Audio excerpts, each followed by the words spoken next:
Hello दोस्तों, आज polynomials chapter से आने वाले सारे इंपॉर्टेंट क्वेश्चंस को करेंगे।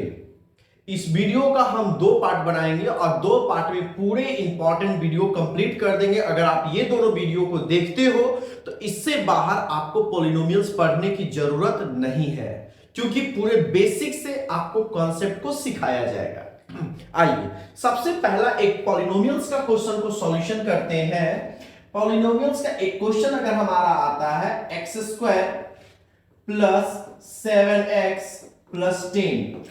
अब हमें इसमें फाइंड आउट करना होता है कि अगर ये क्वाड्रेटिक पॉलिनोमियल्स है तो क्वाड्रेटिक पॉलिनोमियल्स का आपको इसका टू जीरोज निकलने वाला है, क्योंकि किसी भी पॉलिनोमियल्स का मैक्सिमम पावर अगर 2 होता है तो उसका जीरोज भी 2 होता है। तो इस पॉलिनोमियल्स को अगर हम जीरो निकालेंगे तो मिडिल स्प्लिट मेथड से जीरोज हम निकालने वाले हैं।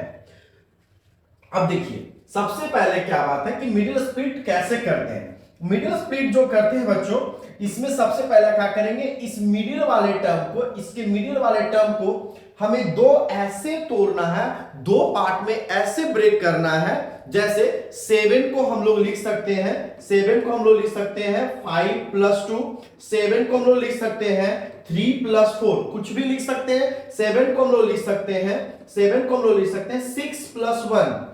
हम लोग मतलब 7 को दो पार्ट में हमने तो ब्रेक किया, लेकिन जब हमने इसे दो पार्ट में ब्रेक किया तो लेकिन ये कौन सा पार्ट हम सेलेक्ट करेंगे ये डिपेंड करता है इसके वैल्यू पे और इसके भी वैल्यू पे। चूंकि यहां पे कोफिशिएंट 1 है तो ये वाला जो टर्म होता है, लास्ट वाला टर्म जो होता है वो इसके कोफिशिएंट के, यानी लास्ट वाला टर्म जो होता है वो एक्स स्क्वायर के कोफिशिएंट के साथ मल्टीप्लाई होता है। चूंकि यहां पर 1 है तो 10 इंटू 1 करेंगे तो 10 ही रह जाएगा, इसीलिए हमें मिडिल वाले टर्म को ऐसे ब्रेक करना है, ऐसे दो डिजिट में ब्रेक करना है कि अगर मैं उस दोनों डिजिट को ऐड करूं तो 7 आ जाए, और अगर वो दोनों डिजिट को मल्टीप्लाई करेंगे बच्चों तो वो कितना हो जाए, 10 आ जाए। कितना आ जाए, 10। यानी आपको किसी भी बच्चों को अगर नहीं आ रहा तो सिंपल लॉजिक मेथड से आप समझिए कि आपको मिडिल वाले टर्म को ऐसे दो डिजिट में ब्रेक करना है कि अगर हम ऐड करें तो मिडिल वाला टर्म आ जाए, और अगर इसे मल्टीप्लाई करें तो 10 आ जाए। बच्चों मैं आपको ऐसा पढ़ाता हूं कि आपको कोई डाउट्स होगा ही नहीं, लेकिन चूंकि आप पढ़ चुके हो, ये सिर्फ आपके आने वाले एग्जाम के लिए कम समय में आपका मैं प्रिपरेशन करवा रहा हूं कि अगर बाय चांस आप सिर्फ ये दो वीडियो इस चैप्टर से देख लेना, आपको बाहर पढ़ने की जरूरत नहीं है। देखिए आप सबसे बड़ा गलती क्या करते हो पता है, आप लास्ट समय में, आप स्टार्टिंग से पढ़ाई नहीं करते हो और लास्ट समय में क्या करते हो, लगता है कि ये भी बुक पढ़ ले, वो भी बुक पढ़ ले, कभी सिंपल पेपर बना ले, कभी ऐसे बना ले। नहीं रे मेरे भाई, पहले सबसे पहला कॉन्सेप्ट को समझना है। सबसे पहले क्या समझना है, कॉन्सेप्ट को। जो ये वीडियो में मैं पूरी तरीके से कॉन्सेप्ट दे रहा हूं, और कॉन्सेप्ट आ जाएगा तो कोई भी बुक का कोई भी क्वेश्चन बनाओगे, ये मेरा वादा है। बस आप जुड़े रहिए मेरे साथ, ठीक है। चलिए तो इसे कैसे ब्रेक करना दो डिजिट में कि ऐड करें तो 7 आ जाए, मल्टीप्लाई करें तो कितना आ जाएगा, 10। अब आते हैं, जब मल्टीप्लाई करेंगे तो 10 आ जाए। अब हम इसकी बात करने वाले हैं बच्चों, ध्यान से देखिएगा। तो इसका इंप्लाई दैट का साइन अगर हम वहां से यूज करेंगे तो इंप्लाई दैट का साइन में, हाँ अब यहां पर सबसे पहले चूंकि आप इसका जीरोज निकालने चल रहे हैं, क्योंकि आप इसका जीरोज निकालने चल रहे हैं, क्योंकि क्वेश्चन बनाने के साथ साथ एग्जाम में आपका आंसर राइटिंग बहुत अच्छा होना अनिवार्य होता है। अगर आपका आंसर सही नहीं होगा, अगर राइटिंग प्रोसेस सही नहीं होगा तो वहां पर नंबर कट सकता है। इसलिए आपको पढ़ना है 100 में 100 नंबर लाने के लिए। आपको एक नंबर बढ़ाने के लिए नहीं पढ़ना, आपको एक नंबर भी ना कटे इसलिए पढ़ना, ये बहुत बड़ी बात होती है, ठीक है। आइए तो लिखेंगे, यहां पर कंडीशन पहले लिखेंगे, for finding the zeros,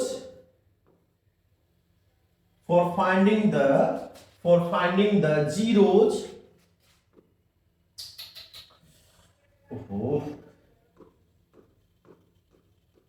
for finding the zeros x square, for finding the zeros x square is equals x square plus 7x plus 10 is equals to 0। क्योंकि मैं इसका जीरो निकालने जा रहा हूं तो सबसे पहले इसे जीरो से इक्वेट करवाना।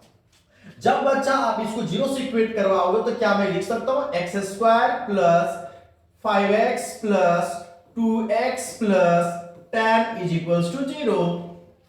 आप 2 पहले भी लिख सकते हो, बाद में लिख सकते हो, कोई फर्क नहीं पड़ेगा, आंसर वही आएगा।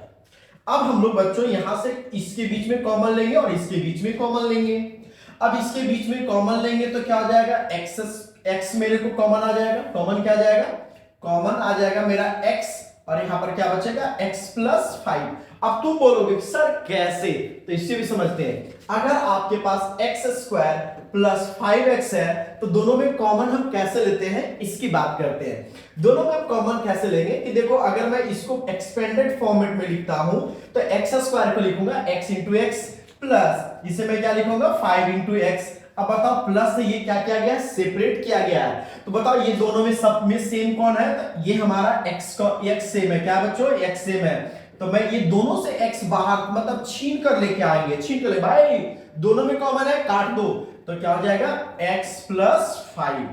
अब कॉमन को और डिटेल्स में सीखना चाहते हैं तो आइए चंपू और चिंपी से मिलते हैं। चंपू और चिंपी, ये हमारा है चंपू जी, ये हमारा है चंपू जी, और चंपू जी का जो ये है, ये हमारे चंपू जी है।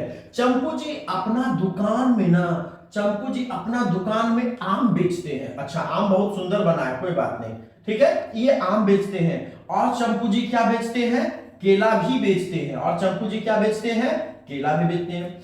इनकी पत्नी है, यानी इनकी गर्लफ्रेंड है चंपी। इनकी गर्लफ्रेंड कौन है, चंपी, है ना। और चंपी जी है जो भी क्या करती हैं, ये बेचती हैं सेव बेचती हैं। क्या बेचती हैं, ये सेव बेचती हैं। क्या बेचती हैं, सेव। और ये भी केला बेचती हैं। और क्या बेचती हैं, केला बेचती हैं, ठीक है ना। अब बताओ चंपू और चिंपी में, चंपू और चिंपी में कॉमन क्या बेच रहा है दोनों, तो भैया ये तो आम और सेव कॉमन नहीं हो सकता है, तो कॉमन क्या हो गया, केला। यानी कॉमन हम उन टर्म को बोलते हैं कि अगर मैथमेटिकल साइन से सेपरेट करने के बाद भी अगर दोनों में डिजिट सेम हो तो उसे हम लोग क्या बोलेंगे कॉमन। और इससे हमें कौन सबसे अच्छा कॉन्सेप्ट सिखाया, चंपू और चिंपी। तो आज से आप चंपू और चिंपू को क्या करेंगे, याद रखेंगे, ठीक है। आइए क्वेश्चन पे आते हैं बच्चों।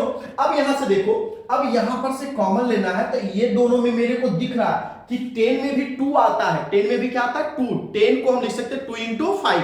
अच्छा, इससे भी आप डिटेल्स में एक बार देख लो, इससे भी आप एक बार डिटेल्स में देख लो कि अगर आपके पास 2x प्लस 10 है तो 2 कॉमन ले लेंगे तो क्या बचेगा, x प्लस 5। क्यों, क्योंकि 2 इंटू एक्स था और प्लस कितना था, 2 इंटू 5, तो यहां पर दोनों में कॉमन क्या हो गया, 2 आ गया, ठीक है। चलिए, अब आई होप कि आप नहीं भूलोगे। अब आते हैं, यहां से अगर 2 कॉमन ले लेंगे तो क्या बचेगा, x प्लस 5। अब मिडिल स्प्लिट का एक आपके खास बात है, मिडिल स्प्लिट मेथड का एक खास बात है कि जब भी आप गौर कीजिएगा कि यहां पर ये वाला टर्म हमेशा इक्वल हो जाएगा। अगर यहां पे x प्लस 5 आएगा तो यहां पर भी x प्लस 5 आएगा। इनकेस अगर आप कोई क्वेश्चन बनाते हो, अगर x प्लस 5 नहीं आ रहा है, यानी मैच नहीं कर रहा, तो कहीं ना कहीं आपके क्वेश्चन में गलती है, आप यहीं पे समझ जाओगे, ठीक है बच्चों। चलिए, जीरो से इक्वेट करवाएंगे। अब अगला स्टेप यूज करेंगे तो ये हो जाएगा x प्लस 5, क्योंकि अब हमें जो कॉमन लेना है, अब हमें कॉमन लेना है इसमें और इसमें। तो देखो ये दोनों में हमको, मेरे को कॉमन क्या मिल गया, x प्लस 5, और बच गया क्या, x प्लस 2, और ये दोनों हमारा जीरो के बराबर हो गया। जब दोनों जीरो के बराबर हो जाएंगे बच्चे तो x plus 5 is equals to 0 हो जाएगा, और क्या हो जाएगा, x plus 2 is equals to 0 हो जाएगा। तो बताइए x का वैल्यू कितना हो जाएगा, -5, और यहां पर x का वैल्यू कितना हो जाएगा, -2। यानी यहां पर इस क्वाड्रेटिक पॉलिनोमियल्स का दो बेटा का जन्म हुआ। दोनों, एक का वैल्यू आया -5 और एक का वैल्यू क्या आ गया, -2। तो दोनों बेटों का नाम अलग अलग देंगे। एक का नाम दिया गया अल्फा, एक को नाम क्या दिया गया, अल्फा। तो अल्फा का वैल्यू कितना हो गया, -5, और बीटा का वैल्यू आ गया कितना हो गया, -2। बीटा का वैल्यू कितना हो गया बच्चों, -2। अब हमें ये जांच करना है कि क्या ये दोनों नन्हे मुन्ने बच्चे जो आए हैं, क्या इसी इक्वेशन का बच्चा है, इसकी जांच करने वाले हैं। किसकी जांच करने वाले बच्चों, अगर ये दोनों नन्हे मुन्ने बच्चे आए हैं -5 और -2, तो हम ये जांच करेंगे क्या इसके डीएनए से मिलता है या नहीं मिलता है। तो चलिए आइए अब हम उसकी बात करते हैं कैसे जांच करेंगे। तो इसके लिए हम लोग फॉर्मूला पढ़ चुके हैं। पढ़ चुके हैं क्या है कि पहले बोलेंगे sum of the zeros, sum of the zeros of the polynomial, polynomial, sum of the zeros of the polynomials मतलब क्या, यानी जीरोज का सम अल्फा प्लस बीटा क्या होता है माइनस बी बाई ए, क्या होता है माइनस बी बाई ए। बताना आप लोग बच्चों कि अल्फा का वैल्यू कितना आया है -5 प्लस -2 ऐड करेंगे ना बच्चों, प्लस करना लेकिन क्या करना है -2। अब b का वैल्यू इक्वेशन हमारा क्या था x² प्लस 7x प्लस कितना था 10। अब बच्चों ये बताना माइनस तो यहां लगा हुआ तो माइनस हो जाएगा, और a का कोफिशिएंट कौन है, मतलब इसको अगर हम स्टैंडर्ड फॉर्म से कंपेयर करवाएंगे ax bx प्लस c तो a का वैल्यू कितना हो गया 1, b का वैल्यू कितना हो गया 7 और c का वैल्यू कितना हो गया 10। तो बताओ बच्चों कि इसके a का वैल्यू कितना आ जाएगा 1। अब बताओ प्लस माइनस माइनस यानी -5 और -2 that is equal to -7 by 1, तो यानी कितना हो जाएगा -7 इज इक्वल टू -7। यानी हमारा जो ये वाला पार्ट है LHS पार्ट और RHS पार्ट जो हमारा बच्चों इक्वल हो गया, यानी इससे ये प्रूव हो गया कि हाँ इसके ही बाल बच्चा है, यानी इसी का संतान ये है। अब बताओ जब ये प्रूफ हो गया उसके बावजूद भी कुछ लोगों के शंका रहता है ना कि भाई ये सच में है या नहीं है, तो इसके लिए भी बात करते हैं। चलो आते हैं इसका भी बात करते हैं। यानी दूसरा फॉर्मूला था प्रोडक्ट ऑफ द जीरो, क्या होता है product of the zeros, product of the zeros यानी अल्फा इंटू बीटा, और ये क्या होता है बच्चों c बाई ए। अल्फा कितना है -5, बीटा कितना है -2, c कितना है भाई, c का वैल्यू कितना है 10, तो चलो c का 10, a का वैल्यू कितना है 1, -5 -2 कितना होता है बच्चों 10 इज इक्वल टू 10। अब ये करेक्ट हो गया, अब ये जानकारी पूरा कंफर्म हो गया कि इसी का बाल बच्चा है। यानी दोस्तों हमने पॉलिनोमियल्स का पहले जीरोस निकालने के लिए सीखा। अब आपको कोई भी क्वाड्रेटिक पॉलिनोमियल्स आता है तो आप उसका जीरोस निकाल लेंगे, साथ में इसकी जीरोज की यानी sum of the zeros and product of the zeros का हमने करेक्टनेस को भी जानकारी किया यानी जांच किया, और हमारा ये क्वेश्चन पूछता है अगर एग्जाम में तो आप बहुत अच्छे से इसका आंसर दे सकते हैं बच्चों। ठीक है, आपको अगर इस क्वेश्चन को समझने में किसी भी प्रकार का प्रॉब्लम हो तो जरूर से जरूर हमें आप कमेंट करेंगे, हम आपके लिए जितना हो सकता उतना अच्छा परफॉर्मेंस देने वाले हैं। ठीक है, थैंक यू बच्चों, जय हिंद जय भारत।